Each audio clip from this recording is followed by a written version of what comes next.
Who is Paul Carnes? Author, athlete, Hollywood producer, and in my opinion, he was born to lead. Thank you, Anonymous. May I take over now? Yes, please do. To start, I'd like to hurry and capture your attention. And to get to the point, because your time is valuable and every moment should be appreciated and handled with care. So thank you for taking the time to hear my story, and I hope to hear yours soon. I was born in America, in the lovely state of Michigan. From there, I moved to Chicago, where I spent the early part of my childhood. Let's fast forward to 2006, all right? So what was going on in 2006? 2006 was almost like the birth of YouTube. This was when YouTube was getting the traction. They were capturing people's attention. People were discovering for the very first time that they could become YouTube partners, that they could also capture people's attention and become a partner and get paid for it and make a career out of it. This was big, and I knew that this was my opportunity to get people's attention. So I searched day and night, watching video after video, seeing everything that was going on. And what did I find? I came across Anonymous.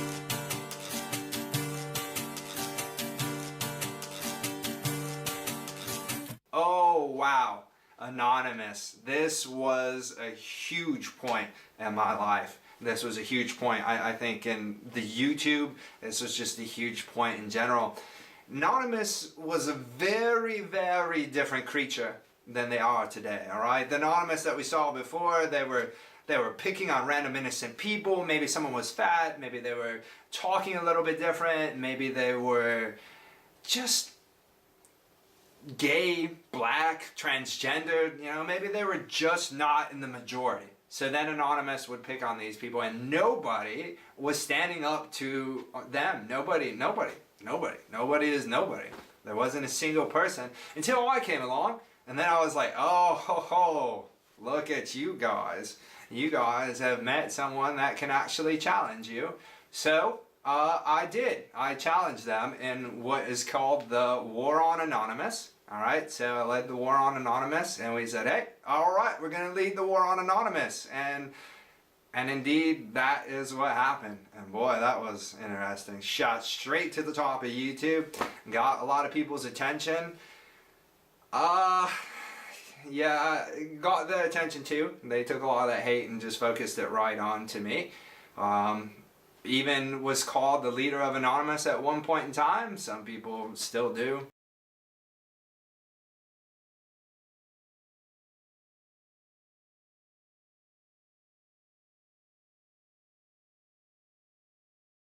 Website? You hacker on steroids, you.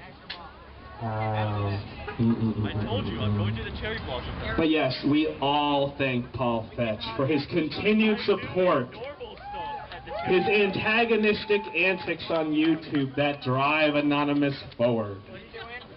Without him, we would be lost at sea without a skipper. You know, that's up to them. All right. So that was quite an interesting time.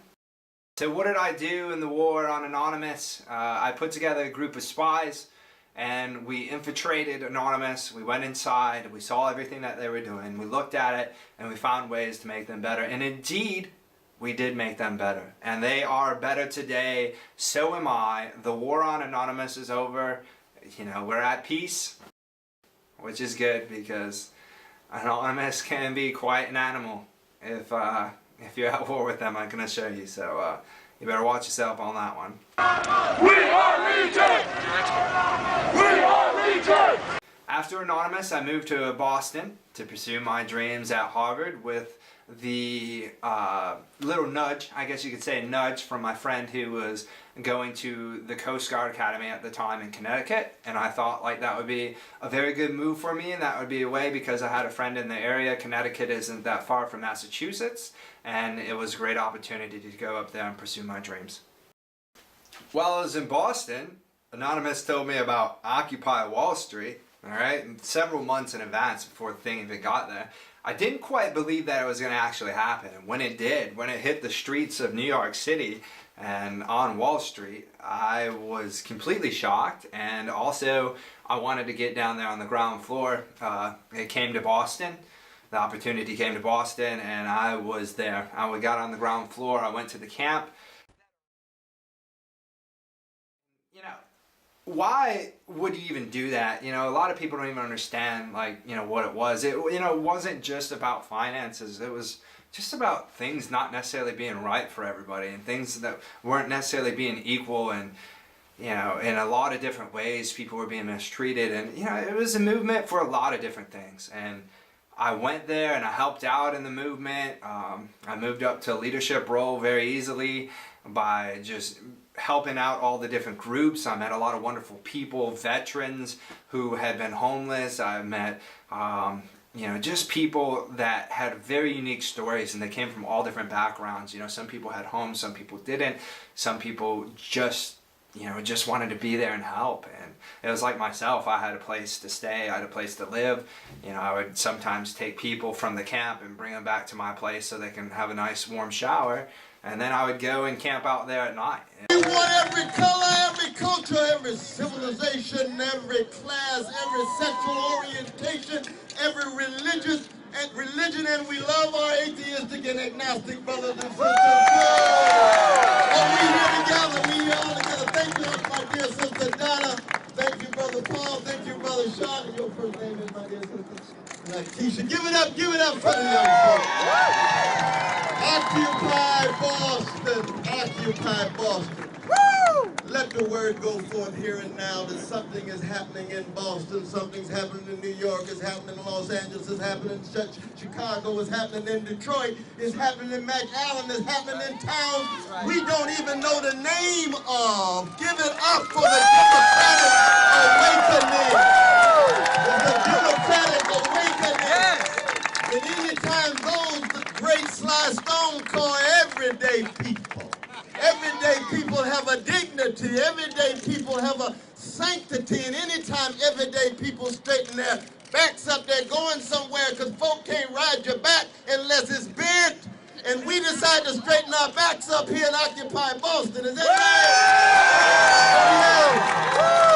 Straighten our backs up. I was blessed to be in New York. It was a great experience. I made a lot of wonderful friends until the moment that it caught up to us that we were slated to be the international part of the movement. We were going to sort of be the headquarters for the international, because we were close to New York, and New York was very vulnerable at the time.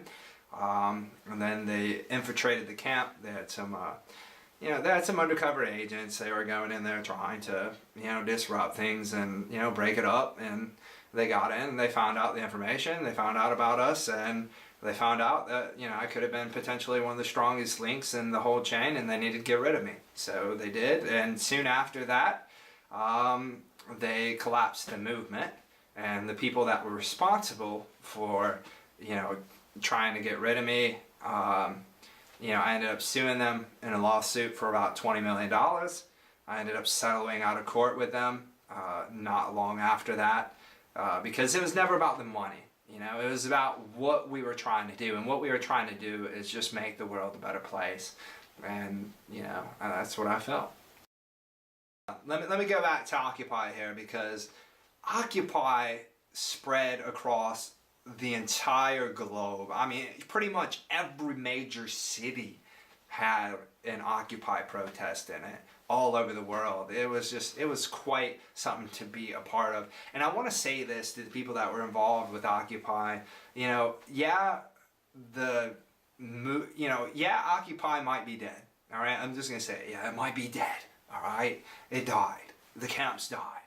The thing about it is, though, is the memories, the experiences, what we learned still lives in our heart today. And if you look back at Vietnam and all the protesters back there in the Vietnam, you know, some of those people went on and they became senators of America. They became leaders. They became, you know, business owners, and they took their ideas and they incorporated them into the world. And that is what is going to happen. I mean, bigger than the Vietnam protests, this was something that spread all across the world. And our ideas have spread, and they're in the minds of people, they're in the hearts of people, and that is going to change the way we do business in the future, the way we think about the future. So stay strong, be bold, and remember that we're still going on. We're still carrying on, brother.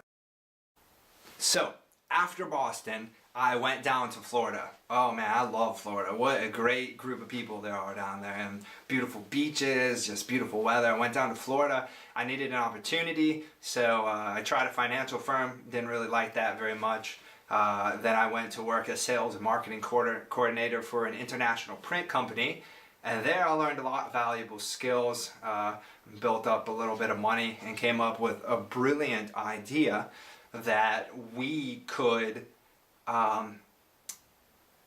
actually I'm going to hold that idea, you know, you got to save some stuff for down.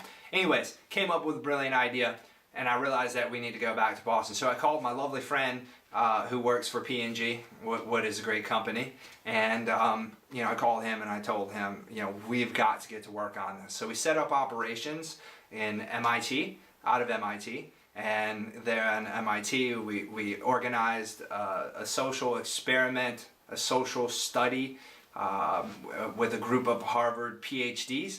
We got them together and we started studying social interaction, we started studying social networking, and then I ended up getting kicked out of MIT because I hacked into their systems a couple times, or maybe 3 times, and then they asked me not to, and then I did it again, and anyways, so from there we moved on to Harvard Business School to finish up our study and to finish up our work. From there, a business consultant told me about an opportunity that was happening in Hollywood. So I hurried up and booked a flight, and I flew out to Hollywood.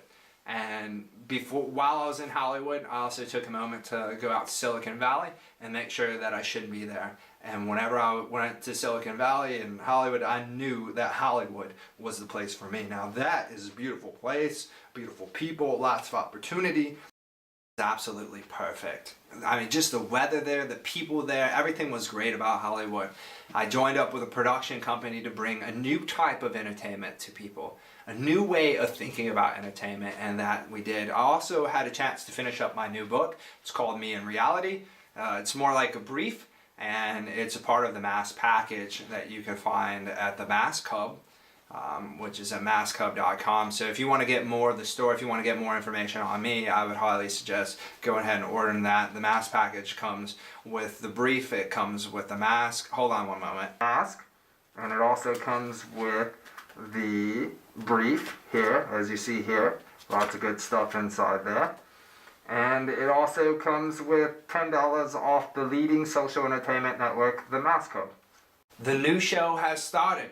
You get to watch my climb back to the top. I'm starting new, I'm starting fresh. Video by video, tweet by tweet. Watch it get sweet. Join me in reality.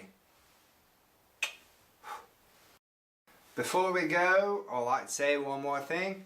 I love you.